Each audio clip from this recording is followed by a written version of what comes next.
The gentleman from Colonial Heights, Mr. Cox. Mr. Speaker, I rise for a point of personal privilege. Gentleman may proceed. Mr. Speaker, I try to avoid these on Friday, but I think this is an important one. So today I want to tell the House you're all going to receive a memo from the Speaker on improving transparency in the budget process. The memo should be in your inboxes shortly, if not already. And so, first of all, the Speaker wanted me to inform you of the memo. I want to talk a little bit about it. First of all, I want to say how proud I personally am of the Appropriations Committee, the good job our Chairman and our Vice Chairman, Chairman Jones and Chairman Landis do. I think we've really come up in my 10 or 12 years with a much better process.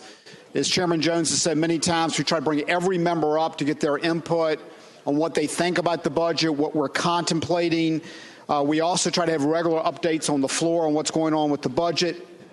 But having said all that, the Speaker thought it was very, very important that budget transparency really be highlighted this year, because I know on both sides of the aisle that's been a very big issue. I've worked with the minority leader on this several years ago, so here's sort of what's going to take place. The Speaker's memo is going to basically cover three things. The House will wait 48 hours before voting on a final conference report. Number two, the House Appropriations will provide a list to all members of these three things: non-state agency appropriations and conference report, new items in the conference report not originally included in either chamber's budget, and items similar to legislation that failed in either chamber. And finally, we're going to work to implement these in the rules next year. The Speaker has asked me, as you know, every other year in the even year, we basically do the rules over, and so you will probably be seeing these in the rules next year. And I want to give credit to three folks that also were pushing these three concepts through legislation.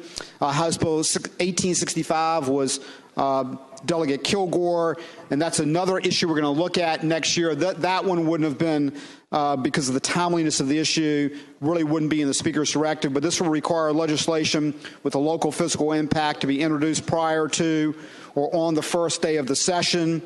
Second, House Bill 2076, Delegate Klein.